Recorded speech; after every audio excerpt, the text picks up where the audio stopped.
sedang berupaya dengan sekuat tenaga untuk menjaga negara ini tidak jatuh ke jurang resesi, agar negara ini segera bangkit dan tumbuh dari keterpurukan. Tapi ketika ini disikapi dengan cara-cara yang emosional seperti ngabalin, maka saya kira akan menjadi kontraproduktif. Karena logika-logika yang disampaikan oleh Rocky Gerung kan itu memang jelas, masuk akal, dilawan gitu.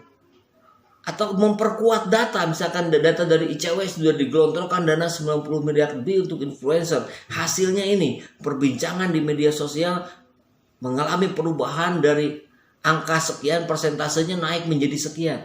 Kan clear, jelas. Bukan terus-terusan dibantah dengan cara-cara yang normatif, dengan alasan-alasan yang normatif, yang kita sebetulnya sudah tahu jawabannya sebelum itu ditanyakan gitu. Bismillahirrahmanirrahim. Assalamualaikum warahmatullahi wabarakatuh.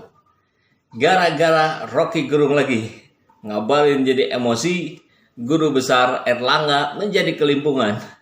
Ya, ini terjadi saat diskusi yang mengarah pada debat yang terjadi di acaranya TV One Dua Sisi. Ini ingin saya angkat karena saya kira pemerintah belum mencoba memunculkan cara-cara baru dalam menghadapi komplain dari masyarakat.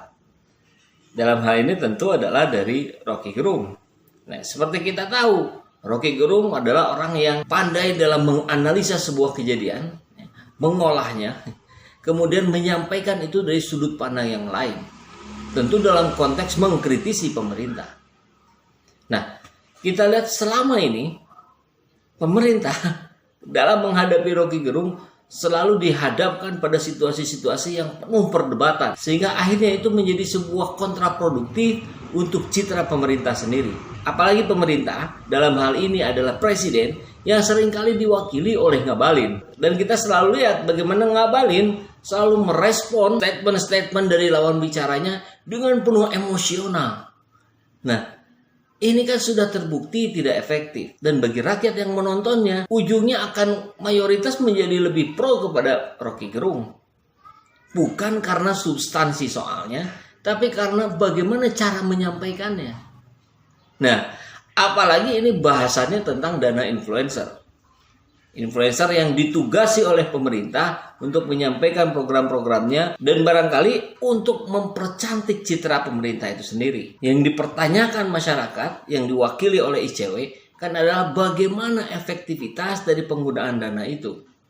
Dan saya kira 90 miliar lebih itu digelontorkan, kalau hasilnya signifikan, kalau hasilnya efektif, ada datanya, ada penilaiannya, maka saya kira itu nggak jadi soal.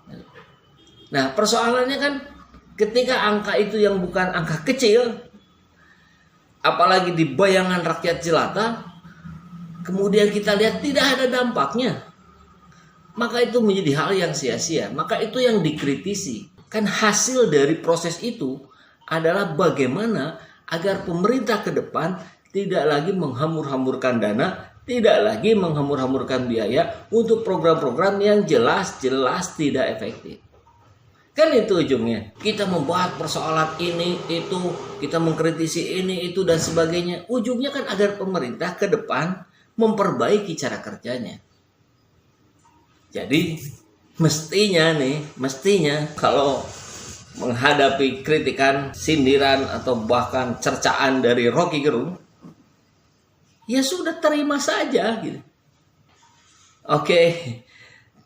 Terima kasih Rocky Gerung sudah memberikan statementnya, sudah memberikan pemikiran-pemikiran yang kritis buat kami pemerintah.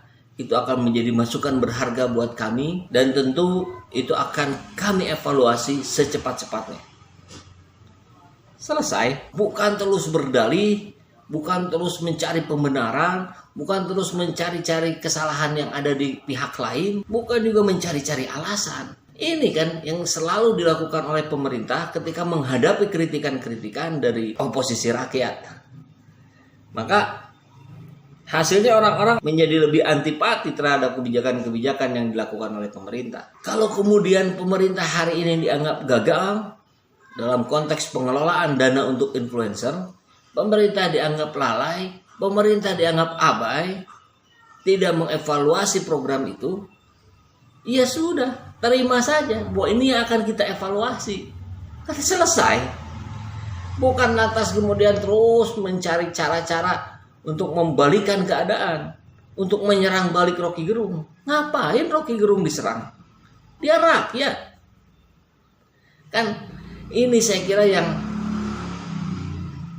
tidak masuk dalam frame pemerintah. Kalau Rocky Gerung menyampaikan bahwa pemerintah gagal karena buktinya dia membutuhkan bantuan dari influencer dan itu kemudian direspon dengan emosional, maka itu jelas kembali semakin menguatkan bahwa pola komunikasi yang dibangun oleh pemerintah memang tidak berhasil.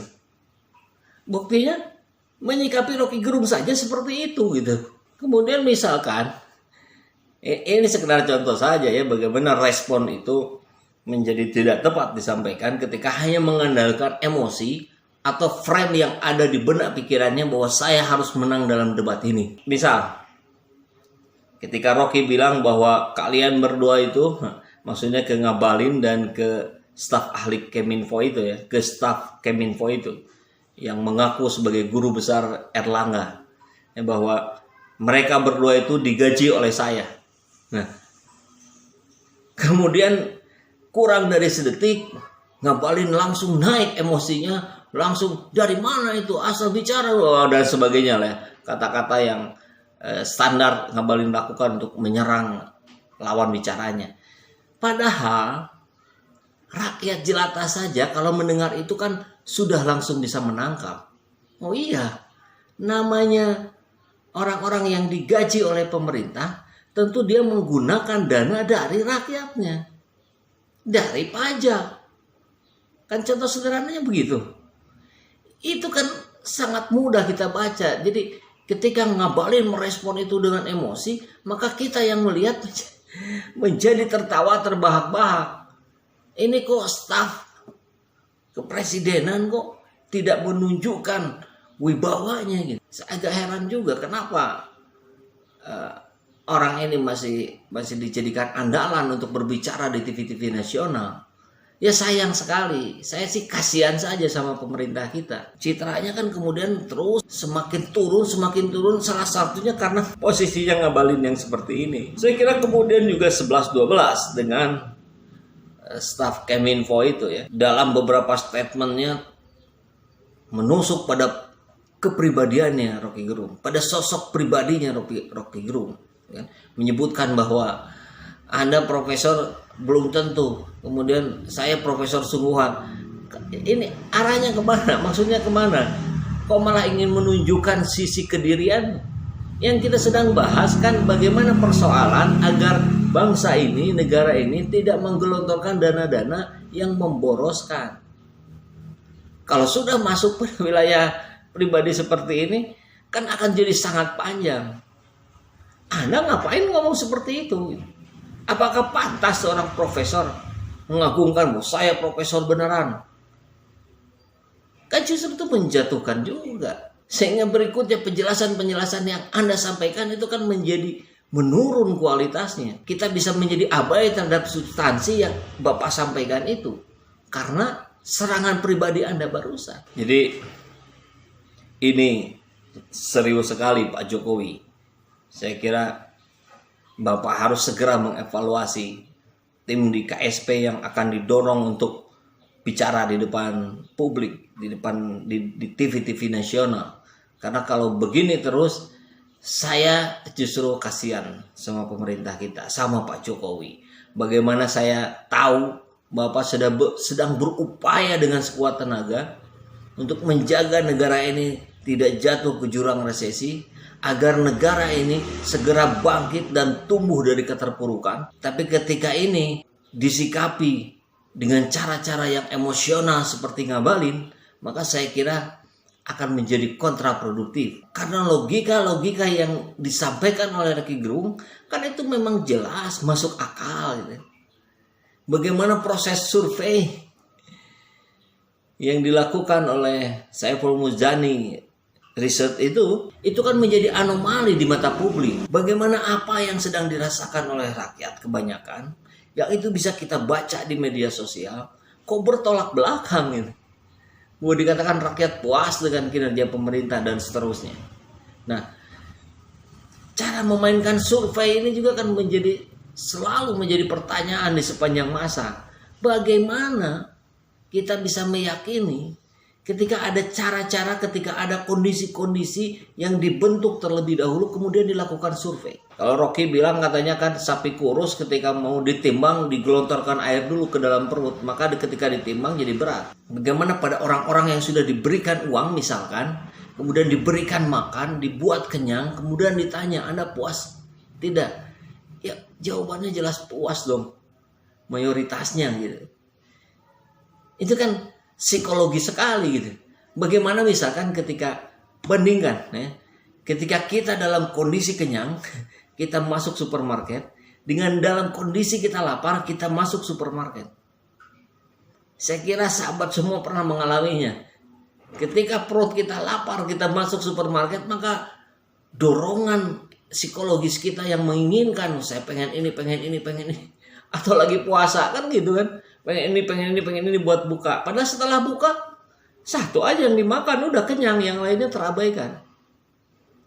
Nah, jadi pola-pola yang survei seperti ini juga saya kira harus segera dibenahi.